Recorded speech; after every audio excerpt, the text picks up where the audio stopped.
Welcome to the Bentonville Beacon podcast, where we're sharing stories and advice from the entrepreneurs, business executives, and community leaders, sparking the rise of the greater Bentonville area, which represents one of the fastest growing and most dynamic cities and economies in the United States, and is nestled in the Ozark Mountains of Northwest Arkansas in the heartland of America. I'm your host, James Bell, and today I am thrilled to share the studio with Mark Bray, who is the founder and owner of Airship Coffee. So hold on to your mugs, folks, because Mark isn't just a great cup of coffee. He's creating destinations. And at each location of Airship Coffee, Mark is swapping the conventional for the exceptional, turning the coffee shop into a community hub, and making each visit a memorable experience.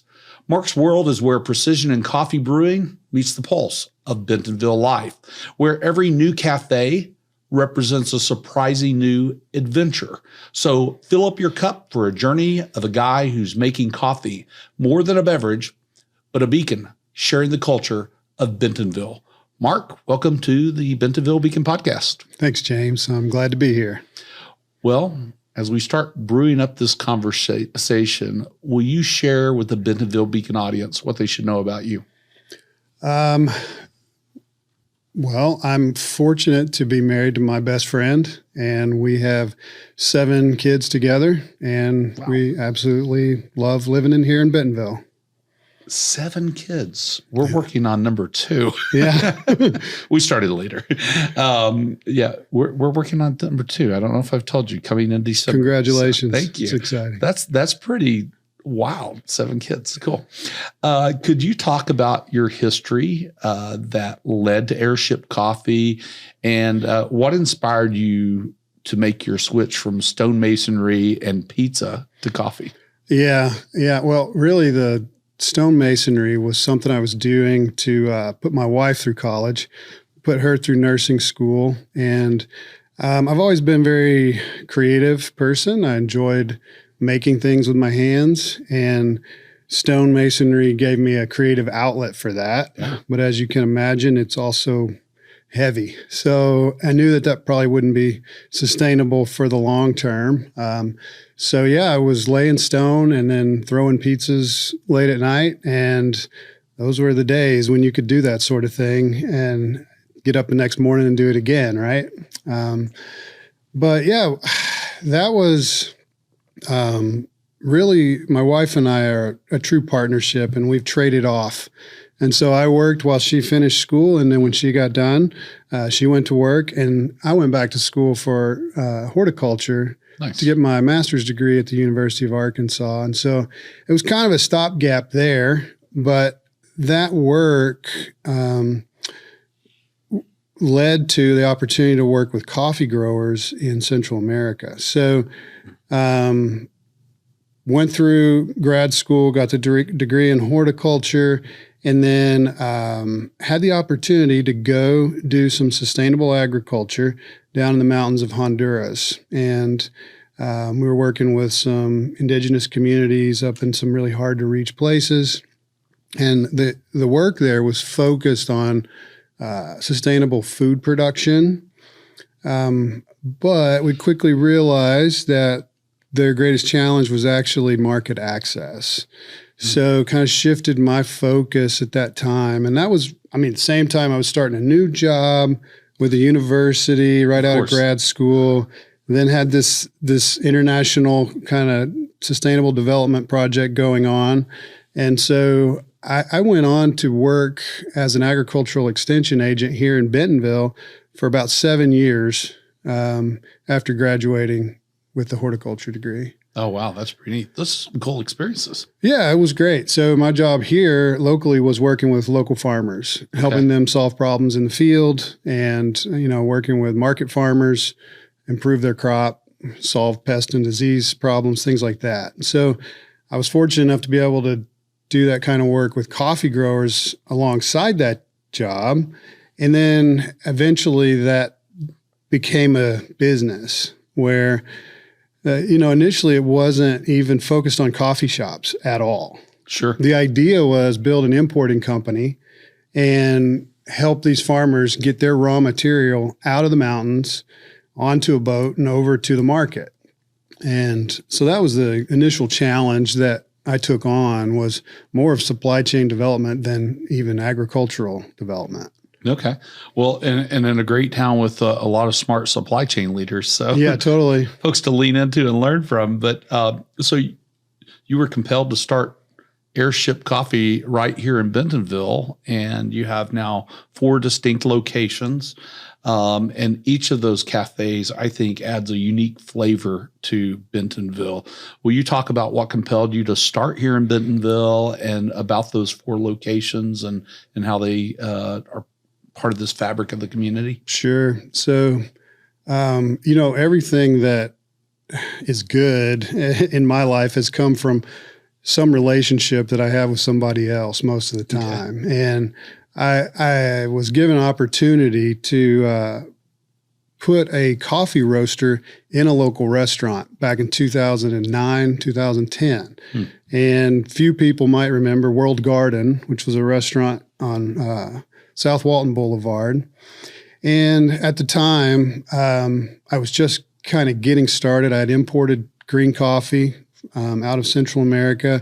My friend who was opening the restaurant knew that I was knowledgeable about coffee, and so he came to me for some help. We struck a deal, and I started roasting coffee at that point.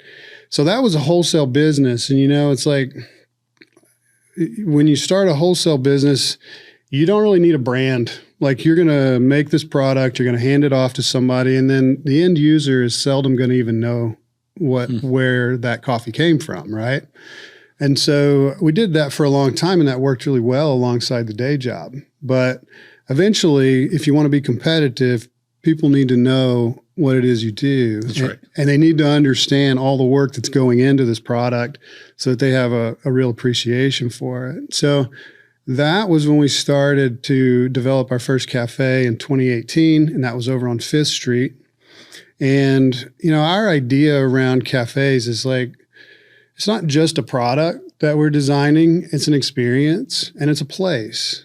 And so there's the product that we associate with each one of our locations, and each one has a unique offering as well. But then there's the identity of that place. And the 5th Street location was literally a tasting room off the end of our roastery. And so it's become a place to fill your whole bean. Like get your canister filled, buy a bag. And that is the identity of that place. We just sell a tremendous amount of whole bean coffee to people that want to brew a quality coffee at home. So that has come about, but it was meant to be like a community spot, a little neighborhood spot. When we opened it, there wasn't a Momentary yet down the street. There wasn't a Blue Seafood Fish Market. There wasn't Meteor Coffee Shop. Yeah. So we opened up, and then 5th Street just came alive. And so we were like, wow, this was great timing. People liked what we did. And so then we thought, well, we might want to do this again. And so we had 5th Street going, and the community appreciated what it was and what it was doing. And then the opportunity to do Kohler came about. And that was something that was completely unique. If you want to talk about the product, it's like, well, it's coffee in the woods, right? And that's unique in and of itself. But then the place is something completely different from any coffee shop that I've ever experienced. And we were trying to kind of flip that idea on its head of what you normally think of about, go drink coffee and fuel your work, or, get energized by your cup of coffee or whatever. And this was more about, take a rest, come out to the woods, relax, have a cup of coffee, enjoy the scenery. And so Kohler is a place where you can't drive your car to. You've got to walk or ride your bike to get there. And, that was one of those things where you're like, is this going to work? No idea. But we got it open, and sure enough, it did. So again, it's like, what's the idea? Is it just serving a product, or no? Or is it like tailoring a space to that micro community where it's located? Our next location that we opened was Ledger, and The Ledger building was by design meant to fuel your work. And so, we have healthy options like smoothies and salads and things like that, but also the full beverage bar. And you can take a break from your desk, come down, have a drink, and get refueled, So that identity has really developed too over the last year since we've been open as a place for not just the people who work there, but the neighborhood around it. And so people are coming in and enjoying the space. There's lots of great seating there. And so again, it's like, what do you want people to experience when they come to a place? And then our fourth location that we've opened here in Bentonville is Airship at the Pump House. And that place it has historical significance. That building was the original water treatment facility here in Bentonville, built in 1954. And we really love the character of that location. It feels and looks like a park. And we really like this idea of putting a coffee shop in a neighborhood. We didn't have that yet here in Bentonville, where a shop kind of branches out away from, say, the commercial districts that we have in Bentonville. And so this one's nestled into a neighborhood. So it feels very neighborly, very comfortable. And this is the place where your friends hang out, And so I guess, with each place, we ask ourselves the question, how do we want people to feel when they're in the space? And if we answer that question successfully, then they should never even know what it is that we're doing with the design of the space. They just enjoy it for what it is. That's neat. Well, I can tell you how I feel in each of those spaces. How's that? Working backwards from the last one, the Pump House. I do feel that homey feel when I go in there. And in fact, if I know somebody lives close to there, more often than not, I'm just asking them to meet me there because I know they can just walk over from their house, or maybe they're headed back that way to go home during the day. But I love going over there and sitting and watching people and just, it's a comfortable place to be. 5th Street's right near our office. I can just walk over anytime, and I love I do love the coziness of the place, and also the outside. I don't think you mentioned the outside seating area. When the weather's nice, that's really great to hang out in. Kohler is the place where I take everybody when they come to town to visit, because it's such a surprising place that you can only get to it by bike or by foot. That is a really neat location. You're right. It's just relaxing. It's not how you usually think of. I don't think of coffee that way. I think of it as a place I'm going to go to. I'm going to get some work done. I'm going to meet with folks there. Right. I'm going to connect with people.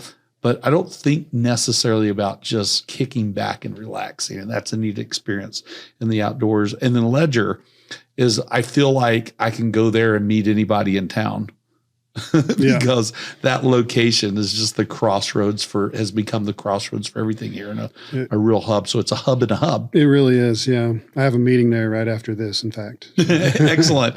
Well, that is the place where I go also when there's somebody I'm trying to catch up with that I haven't been able to catch up with, because I know they'll be there at some point. Let's talk about Bentonville a little bit more. Mark, Bentonville's this hub of innovation and entrepreneurship. How do the characteristics of the city, then influence your business at Airship Coffee? Yeah, that's a really interesting question, because there's an element of our culture at Airship that's based on the identity of all the individuals that make up our community there internally, right? Mm-hmm.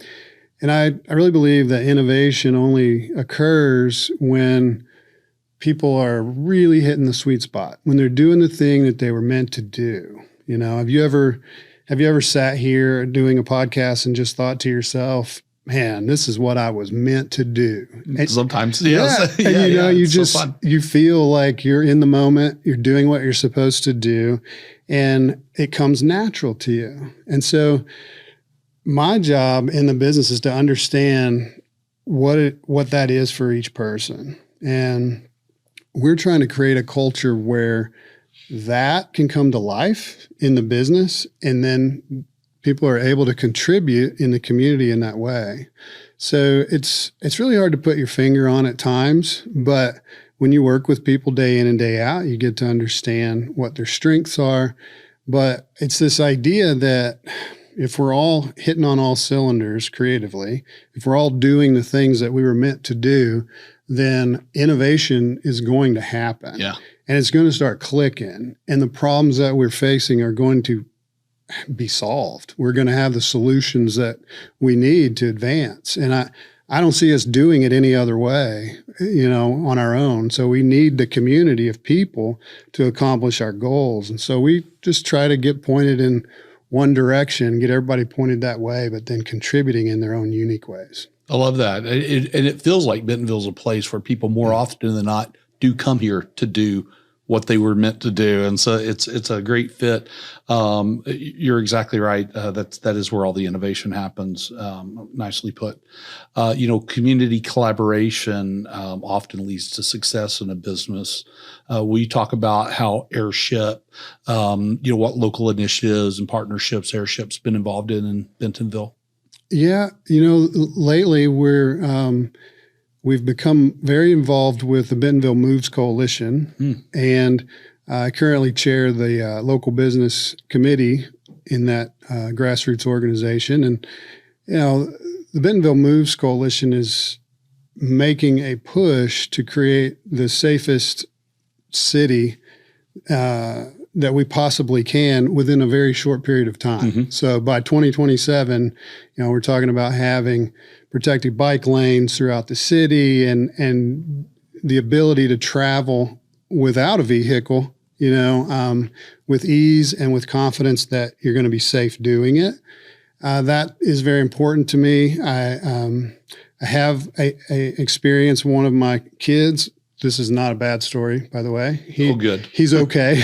But he was hit by a car when he was 13, riding his bike to the community center to do a workout. And, and ironically, it was right at Northwest 3rd Street, where if you're familiar, we have a protected bike lane now. That's right. And so he was right there crossing, and the driver didn't look, and they just kept going and popped him, and he's fine. He's okay. But that was a scary moment. Sure. And, so it's just like, well, what are we doing to solve for that? So that, a 14-year-old kid can ride to the community center and not have to be concerned about getting run over. So that's something that I'm personally invested in, and we want to leverage our business to help tell that story, help get the word out, help encourage other businesses to jump on board and understand the importance of creating a safe city. Yeah. Thanks for that work. We had Scott Fitzgerald from Buddy Pegs on the show a couple of weeks ago, and he leaned into a quote that I thought we should just throw Bentonville Moves Coalition on there as the brand, and it could be like one of the things that they broadcast to the world what they're doing, because he started talking about exactly this. He says, we're the mountain biking capital of the world. Looks like we're becoming the cycling center of the world. Sure. And that you have to have a safe place to ride. We have hundreds of miles of trails, and now it's this next natural step to make our roads really safe.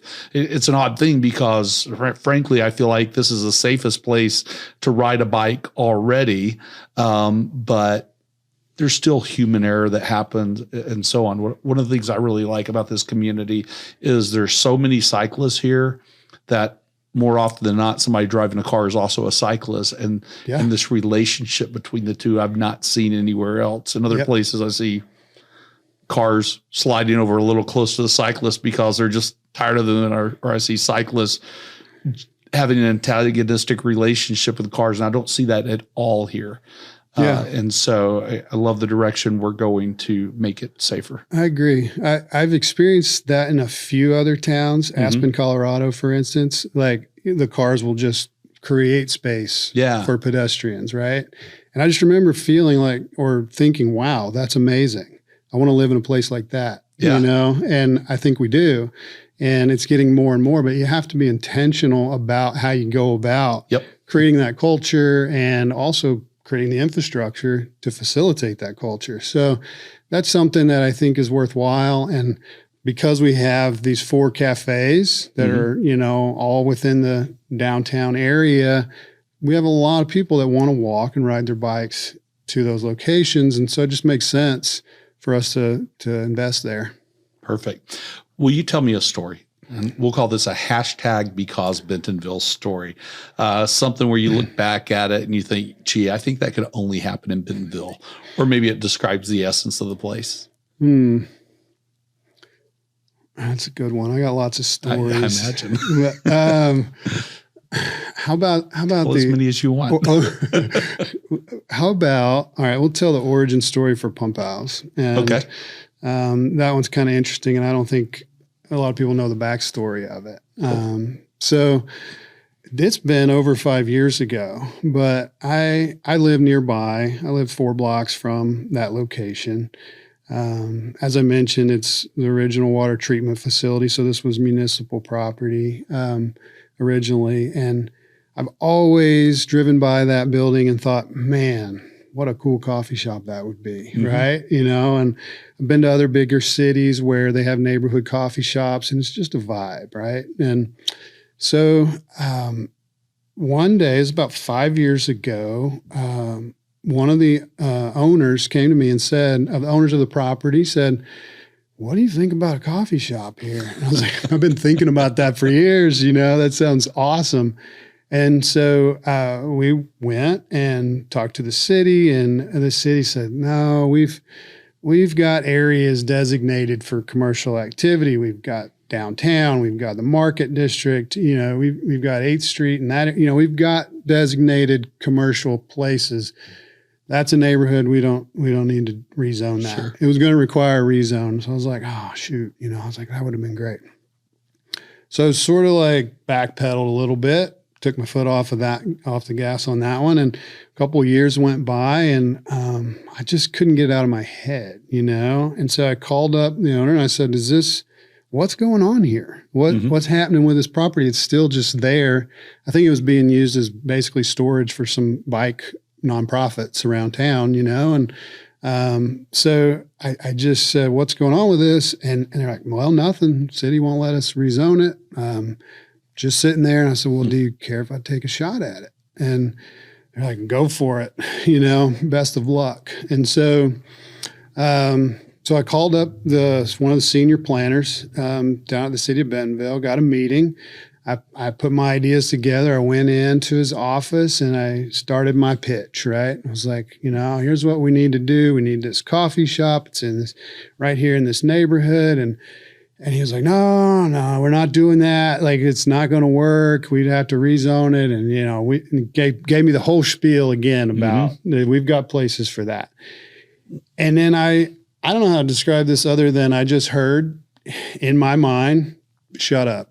Just be quiet and sit there. And so I did. And he kept talking. And he said, well, last week I was up in Madison, Wisconsin, and I was there for a conference. And I stayed at this Airbnb, and it was in this cool neighborhood right there in town. And the next morning I got up, and there was this cool coffee shop right there in the neighborhood. And then after the conference, I stopped in there and I had a beer before I went back to my Airbnb, And he was like, it seemed like Cheers or something. All the locals were there. It was just the coolest and I just was sitting there going, and so he kept talking, he kept describing the vibe, and the experience that he'd had. And he finally stopped, and I said, well, John, that might just work. And he said, I think it might. And so he said, why don't you put your plan together and come talk to Planning Commission? And so I did, and unanimously, Planning Commission was like, yeah, I think it's time. This makes sense. Let's push the boundaries a little bit on commercial activity.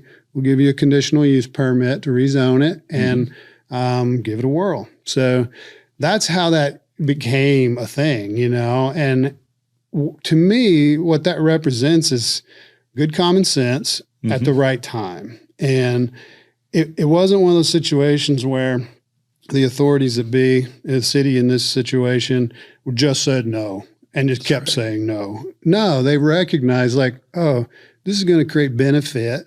This is going to add value in the community. Why would we not do it? That's what we're here trying to do, is make Bentonville a better place to live, and to me, that really captures something very unique to Bentonville. Is there's not a big us them mentality. There's support coming from all angles. If you've got a good idea, you're interested to put some hard work into it and make it go, there's support there. Yeah. And so I just think that having the city realize that is key at the right time. I'm sure they say no all day long for a number of reasons that are very important, right? But they realize this was a yes. And so I just think that that's really cool to live in a place where people have the presence of mind to understand not just where you're at, but also where you're going. I do too. I think it's really cool. I get to watch some things play out, through planning department, the planning commission, especially as I'm watching the planning commission meetings, and I like how reasonable people are here. Absolutely. Right. And I think you said common sense. It makes sense. Why not try it? I love that the answer might be no, not right now, but it's not no forever. It's let's figure it out. I also like that the planning department guy that you were talking to talked himself into it. Oh, he had a great idea. I learned a technique in my sales days called golden silence, and I would say that's exactly what you employed. Yeah. If you wait long enough, they'll come around. Yeah. Well, I feel like you kind of answered that question, but maybe you have some more, the next question, but maybe you have some more flavor to it. It's what's the most surprising thing the most surprising way Bentonville has influenced Airship Coffee? Yeah. Honestly, I think the biggest thing is that I mentioned this before, that when I started this company, it was originally meant to be a green coffee importing company. Mm-hmm. And green coffee importing companies don't require a lot of people management. Sure. They don't require a lot of overhead. It's like a laptop and then you can do your job. You can move freight across the world. Uh-huh. And that was the vision. That was the plan. Simple, right? Really neat and tidy business. And so I had no imagination for managing 72 employees, which is what we currently do. Wow. And now I think that that's my favorite part of the business. And so I think that living here in Bentonville conditioned me for community. And I think that it enabled me to really care more about what the potential of all the people is versus just what I could gain from doing commercial activity, right? And so I think that's a big surprise because I wasn't planning for it. It was one of those things like, well, it just sort of evolved and adapted. But now I find myself learning all these new things about managing people, and I'm fascinated by it. Like, people are the most unpredictable things on the planet. Yes, they are. It's like, how do you manage that? So if you want a great challenge, this is an area to move into. And we have amazing people that work with us and they're committed to the dream, but it's just like, still it's a lot of dynamic personalities and things happening. And so I've learned to appreciate that in a new way that I never thought I would. And that's a big surprise. Yeah. If you want total chaos in your life, manage people. You're exactly right. Like, people are, I've seen a lot of plans go haywire or very well because of people, and both with the plan. Yeah. It just got better sometimes. And that's, it's like, you see the progress that we're making here in Bentonville as a town. And it's like, well, okay. And that doesn't happen without all these different entities working together. And it's the same in a business, even a small business. Like, each part of that business has to do their job and do it well. And so I think that's the idea. And I think, like, I continually repeat this sort of value to our team is like, if you do the best that you possibly can with what's in front of you right now, then more opportunities are going to be afforded to you. And it's just a real simple kind of rule of life, where people ask often in interviews, they'll ask, is there upward mobility? Is there ways to advance my career here? Like, and it's a small business. Even at 72 people, it's a small business. And that's challenging for a small business that's growing to retain great employees and to create all these employee benefits and things like that. And I just tell them, like, well, opportunity is what is coming your way when you do the best you can with what's in front of you. And I think Bentonville's doing that now. So I like to think that that's something we do in our business as well. Perfect. This, as we roll into the last chapter of the podcast, if you will, this next section, I'm going to ask you a couple of sort of lighthearted, I like to call them whimsical questions that get into your head a little bit so we can understand your personality, the way you think more. And then also some advice questions, and then we'll wrap up with, how folks can reach you. So the first lighthearted question, if you could invite any historical figure to be an airship barista for a day, who would it be and why?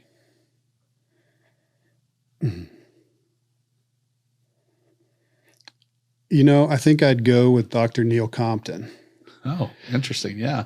Do you know Dr. Compton? And I know who he is, so but I don't know a lot about it. His legacy here in Bentonville is rich and deep, and his influence with the Buffalo River becoming a national river is very, very significant. And I spent some time in college working for the National Park Service, and I had the coolest job ever. I don't know why I didn't just stick with it, but they paid me to hike from one end of the river to the other and count wildflowers. So I have a connection there, and so I really appreciate the significance of his legacy here in Bentonville, and I think it'd be super fun to see Dr. Compton behind bar in his red fedora slinging lattes. So. That would be cool. I mean, I think as a customer, I'd love to talk with him about. Wouldn't that be fun? Yeah, that would be a lot of fun. I spent, my dad grew up in north central Arkansas, so I spent quite a bit of time on that river. Mm-hmm. We would sometimes go to St. Joe right off the interstate, but more often than not, we would go to Hasty. You know where Hasty is? Oh, yeah. Yeah, I was upset to learn that they built a real bridge instead of a low water bridge there, because I was telling people to get to my grandmother's house, you had to go through the river and through the woods. But had a great time on that river, and really thankful for his work in that way. If you were to express your personality as a coffee blend, what would you name it? And Mark, what would the tasty note say? Well, just off the tail end of our previous thread, we have Buffalo Blend, mm-hmm. and we like to describe it as a crowd pleaser. Mm-hmm. It's non-polarizing, it's sweet and balanced, and really good. Yeah. And I think that it's a conversion coffee. Like, a lot of people like it that might like a lot of different types of coffees. Mm-hmm. And I think my Enneagram is 9. I don't know if you're familiar with the Enneagram, but it's like I can kind of go wherever I need to go and do what I need. It's like the 9 has that ability to I think they call it shapeshift almost, but it's like you can integrate wherever you need to, right? Yeah. And so the Buffalo Blend does that really well. And it just is like, it's at home wherever it's at. Neat. Let's do advice questions. Okay. Mark, thinking about your journey, reflecting on it, what advice would you give someone aiming to leave a positive mark on their community through their business? Yeah, that one touches on something we talked about earlier as well. But to me, no progress is made without really healthy relationships. And to me, it's like you have to be intentional about investing in relationships. But one of the easiest ways you can do that is just be consistent with your word and action over time. And if you're trying to build something, you're going to need help. And you're going to need help in ways you have no idea, right? And that help's going to come from unsuspecting sources that you weren't planning to tap. And so just being consistent in your word and action is going to provide you with access to help that you're going to need. And so I just think always being open to receive that help as well is really key. Like, you know, one of the characteristics of a lot of entrepreneurs is they have ambition and they're driven and they know how to get things done, right? And so their tendency is to figure it out and do what needs to be done when it needs to be done. That kind of go get it, can do attitude, right? And that's powerful and it takes you a long way, but it only takes you so far. And to get where you really want to go, you're going to have to accept help from others. That is so true. I'm ashamed to say it took me a lot longer in life than it should have to figure that part out about accepting help. In many ways, for most of my adult career, that I feel like I felt like being consistent has been important to me. And I'll tell you, being consistent can sometimes be frustrating because you can be consistent over a short period. Well, if you're being consistent, you're always there, right? But sometimes that consistency, you just have to be patient with it over a course of years to get to where it is that you want to go. And once you break that inconsistency, many times that's where your goal that you have fails. Yeah. So it's kind of, in some ways it's outweighting people. In other ways, it's just staying on target until the right person comes along, because the help part of it is part of that too. It really matters. I think patience is something you just touched on too, is super important, just because like timing is very valuable. When we started our business, it was like I had a day job and we started this thing on the side, and it was roasting coffee at night, delivering it on my lunch break, to local customers. And it was a slow build because I wanted to test it and I wanted to know, is there really something here? And it wasn't one of those situations where somebody said, look, I've got a blank check. You've got a good idea. Let's go do this. There was no investment vehicle behind me at the time, and there still isn't. And if you want to build something meaningful and you want to build it your way, it's going to take patience. And, that was 2009, 2010. And, Table Mesa was the first restaurant to land on the square in downtown Bentonville about 2010. And I remember meeting Carl and Lindy, his wife, and hearing their story about how they landed here, which is really cool. If you ever get a chance to talk to Carl, you should ask him about it. But yeah, so it was like, that's 2010, man, this is like 13 years later. And, we're still in the building process of a business. It wasn't fast. It took a lot of patience to get a foothold and then to have some success. And so, like you said, patience, but consistency at the same time. And we needed to wait because the market wasn't really there in 2010. Like, there was energy and there was talk and there was like, it was exciting time because new things were happening, and the Crystal Bridges Museum was, being built and everything was coming on, but it was a little tempting to kind of try to go fast at that point. And we just waited, and we knew we needed more people in the town to sustain coffee shop businesses. So that's key is being sensitive to the timing for what it is you're trying to do. Yeah, I just had a conversation with an entrepreneur this morning. That exact topic came up. They may have to reconfigure some things. And as a result, it could significantly slow them down, but I think it'll help them build a better business in doing so. You know, as you steer Airship into the future, what new adventures or expansions are on the horizon that you can talk about? Well, it's pretty exciting for me personally. So I talked a little bit about my agricultural background, and early on, I did a lot of work on coffee farms. Well, for the last 10 years, doing different types of development at the farm level.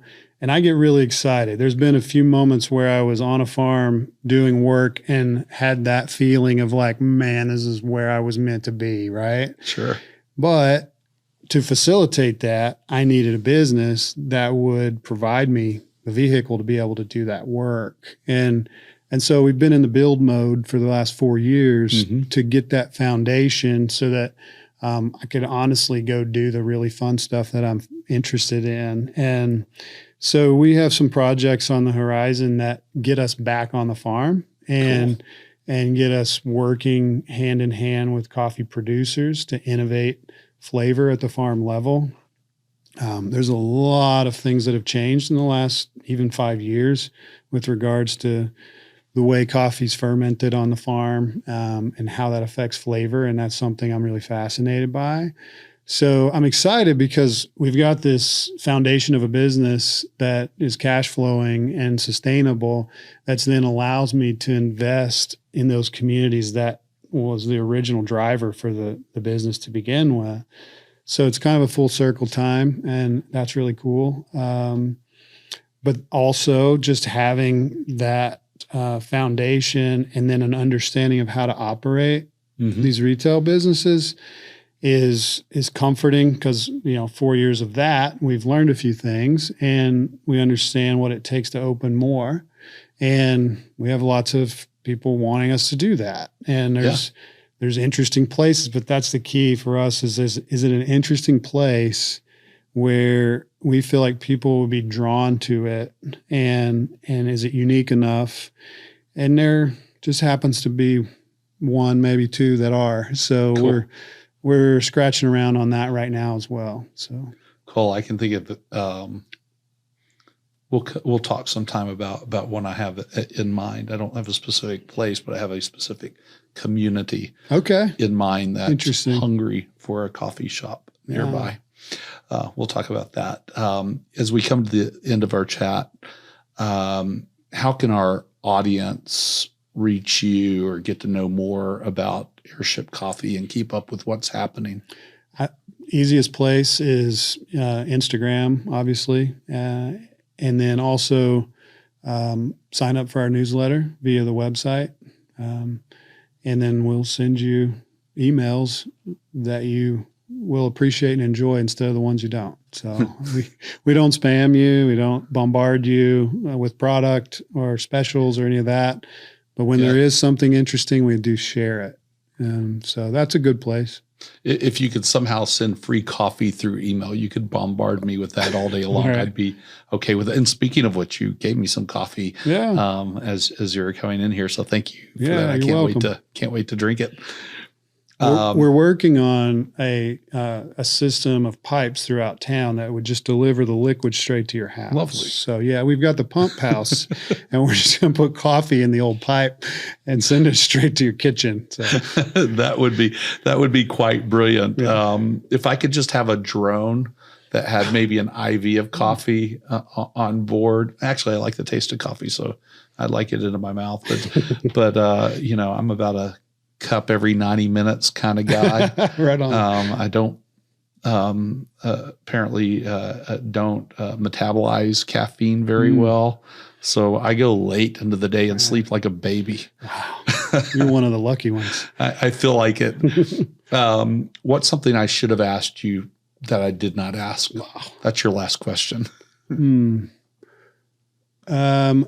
are you focused only on Bentonville? Yeah, Mark, why are you focused only on Bentonville? It's a philosophy that's based on cultural management within proximity. So Yes. our idea is that if our cafes are close together, then we can have cultural influence over each one of them much more easily than we would if they were spread out. And so far, like the rule has been, if I can't ride my bike there in 10 minutes from any one of those locations, then I'm not interested in it. So, Nice. so you'll have to tell me about your spot, but if I can't get there, It's really not within 10 minutes on a bike. so really fast e-bike, maybe? No. Maybe. Right. Maybe. Well, A little anyway, the idea there is though that like that we know each other and we know the people that work there. And there's some solid research that shows that you can't keep up, one person can't keep up with more than about 100, 120 relationships. That's right. Like interpersonally. And that's kind of the max for us on cafe development, because I want to know your name if you work with us. Yeah. And I want to understand what your needs are, because if I don't, how am I going to help? And how are you going to help? And how's it going to actually be a community? So that's our idea. And we chose Bentonville for that because we live here, raise our family here, and this is home. And it happens to have amazing potential for growth at the same time. That is perfectly well said. Well, Mark, thanks for taking us behind the scenes at Airship and for sharing your passion with the Bentonville Beacon audience. Your journey, we talked about from stonemasonry to crafting really Bentonville's most unique coffee destinations, I think is really cool. And I thank you for bringing us these community hubs, these destinations where people get to feel amazing. So thank you so much. Yeah. Thanks for getting the word out. Yeah, anytime. Well, to our dedicated Bentonville Beacon audience, your enthusiasm and your support have really elevated this podcast. Your commitment keeps our community stories brewing. And as we approach our 100th episode, it's clear that your taste for inspiring tales is just as discerning as your taste in coffee. So could you share this episode with others, pass on Mark's story and the spirit of Airship Coffee to the folks in your circle, and let's keep that conversation flowing. You can explore all of our episodes at bentonvillebeacon.com or on your favorite podcast player. And while you're there, don't forget to hit that subscribe button for your regular fix of Greater Bentonville's best. So until next time, stay grounded and keep savoring the stories that make Greater Bentonville and Northwest Arkansas a place where you get more of what you want and less of what you don't. We'll see you next time.